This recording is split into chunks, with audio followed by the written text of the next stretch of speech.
जब एक मूर्तिकार कोई मूर्ति बनाता है या कोई चित्रकार चित्र बनाता है तो वो एक साधारण कलाकृति होती है, देवत्व का कोई विशेष प्रतीक नहीं। या यूं कहे उसमें भी उतना ही देवत्व होता है जितना कि प्रकृति के किसी साधारण वस्तु में होता है, क्योंकि भगवान तो हर जगह हैं। लेकिन जब हम उसमें विधिवत प्राण प्रतिष्ठा करते हैं तो वो एक साधारण मूर्ति नहीं रहकर भगवान का विशेष रूप हो जाता है। प्रतिष्ठा का अर्थ होता है इंस्टॉलेशन, अर्थात हम भगवान से प्रार्थना करते हैं कि इस मूर्ति या चित्र में या किसी प्रतीक में आकर आप अपना एक रूप स्थित कर दें। यह अब से आपका ही प्रतिरूप हो जाए। हम ये विश्वास करते हैं कि इसके बाद उसमें भगवान का विशेष रूप से निवास हो गया, यानी कि वह मूर्ति भगवान का ही रूप हो गया, जिसे विग्रह कहा जाता है। वाल्मीकि रामायण कहता है कि राम विग्रहवान धर्म, अर्थात धर्म के विग्रह रूप है, यानी धर्म के देखे जा सकने वाले रूप हैं। इसी तरह प्राण प्रतिष्ठा के बाद मूर्ति भगवान का देखे जा सकने वाला यानी साक्षात रूप हो जाता है। चूंकि प्राण प्रतिष्ठा के बाद वह कोई साधारण निर्जीव मूर्ति नहीं रह जाती, बल्कि स्वयं भगवान का रूप हो जाता है, जैसा कि हमने उनसे मांगा था। इसलिए उसे हर उस सेवा या सुविधा की जरूरत होती है जो एक व्यक्ति को या एक राजा को होता है। उन्हें समय समय पर भोग, श्रृंगार, विधिवत पूजा और यहाँ तक उत्सव और मनोरंजन की भी जरूरत होती है। इसलिए ऐसी मूर्ति सामान्यतः मंदिर में ही रखी जाती है। इनका विसर्जन नहीं होता है, विसर्जन यानी कि विदाई। अगर प्राण प्रतिष्ठा करने वाले या करवाने वाले की मृत्यु हो जाए तो भी दूसरे लोग इन सेवाओं को जारी रखेंगे। चूंकि ये जीवित देवता माने जाते हैं, इसलिए इनका अंग भंग नहीं होना चाहिए। खंडित मूर्ति की पूजा वर्जित है। इसलिए सामान्यतः मूर्ति पत्थर या धातु की बनती है, जिनके खंडित होने की संभावना कम होती है। जगन्नाथ मंदिर इसका अपवाद है।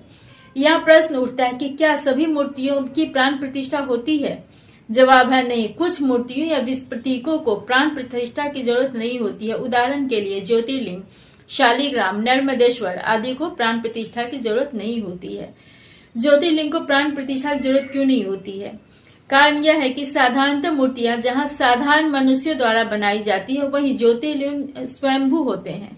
यानी भगवान शिव अपनी ज्योति को यानी अपने ही अंश को ही एक आकार के रूप में प्रकट कर देते हैं। साधारणतः शिवलिंग वर्तुलाकार होते हैं, लेकिन केदारनाथ ज्योतिर्लिंग बैल के पीठ की तरह का शिला मात्र है। माना जाता है कि उन्होंने पांडवों को बैल के रूप में दर्शन दिया था, लेकिन भीम ने उन्हें पहचान कर रोकने के लिए उन्हें पकड़ लिया।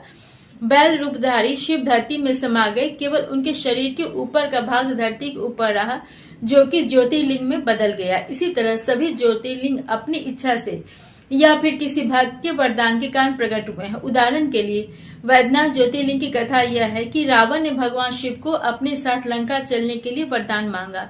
शिव नहीं जाना चाहते थे, पर रावण की भक्ति को देखते हुए और उसके बल के अभिमान को तोड़ने के लिए शिव ने अपने अंश से एक ज्योतिर्लिंग को प्रकट किया और उसे रावण को देते हुए शर्त रखी कि वह उसे रास्ते में नहीं रखे। रास्ते में रावण को उसे रखना पड़ा और फिर वो उसे उठा नहीं सका।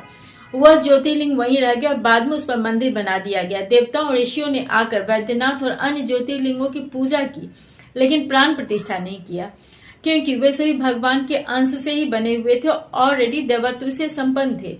इसी तरह राम द्वारा स्थापना और पूजा के कारण रामेश्वर ज्योतिर्लिंग वहां स्वयं में स्थापित हुए थे, उनकी प्राण प्रतिष्ठा नहीं हुई थी। इसलिए रावण द्वारा प्राण प्रतिष्ठा, जैसा कि बहुत से लोग मानते हैं, सही नहीं है। भगवान शालिग्राम को भी प्राण प्रतिष्ठा की जरूरत नहीं होती है, क्योंकि भगवान विष्णु ने स्वयं वरदान दिया है कि वे नारायणी यानी गंडक नदी में पत्थर के रूप में रहेंगे। इसलिए शालिग्राम के लक्षणों से युक्त कोई भी पत्थर अगर गंडक नदी में मिले तो उसे सीधे घर लाकर आस्थापूर्वक पूजा आरंभ किया जा सकता है, बिना किसी प्राण प्रतिष्ठा के। इनकी सेवा सबसे आसान मानी जाती है, क्योंकि केवल स्नान और भोग दो ही जरूरी होता है इनकी सेवा के लिए। लेकिन आस्था के कारण लोग सर्दियों में कंबल, गर्मियों में पंखे जैसी सेवाएं भी देते हैं, क्योंकि जब साक्षात भगवान घर में हो तो उन्हें दिक्कत होते देखना भक्तों को सहन नहीं होता। तो ये हो गया प्राण प्रतिष्ठा। आवाहन और विसर्जन क्या होता है? वास्तव में व्यक्तिगत रूप से भगवान की हमेशा सेवा करना सबके लिए संभव नहीं हो पाता, विशेष रूप से गृहस्थों के लिए। इसलिए अगर कोई भक्त भगवान की पूजा करना चाहता है तो उसके लिए केवल इतना जरूरी है कि श्रद्धा भाव से भगवान को याद कर उसे आने के लिए निवेदन करे। इसे ही आवाहन कहा जाता है। फिर पूजा अर्चना स्तुति आदि कर उनका विसर्जन कर दिया जाता है, यानी कि विदाई दे दी जाती है। ऐसी पूजा के लिए मिट्टी की मूर्ति, चित्र, कोई अन्य प्रतीक चिन्ह प्रयोग किए जा सकते हैं या फिर बिना मूर्ति के भी किया जा सकता है। प्रतिदिन की पूजा सत्यनारायण भगवान, नवग्रह, पार्थिव महादेव आदि की पूजा ऐसे ही की जाती है।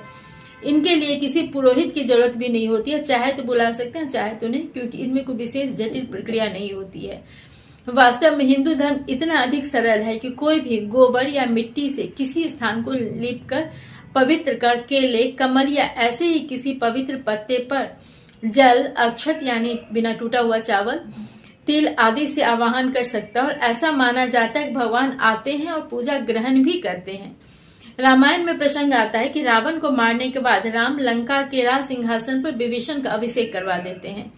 तब विभीषण अपनी तरफ से और नगरवासियों की तरफ से बहुत से उपहार लेकर भगवान राम के पास आते हैं, लेकिन राम सभी वस्तुओं को स्पर्श कर वापस कर देते हैं। केवल दही, अक्षत, दुर्वा, हल्दी जैसे मंगल सूचक सामग्रियों को रखते हैं। इसलिए महत्व पूजा सामग्री का नहीं बल्कि विश्वास और भाव का है।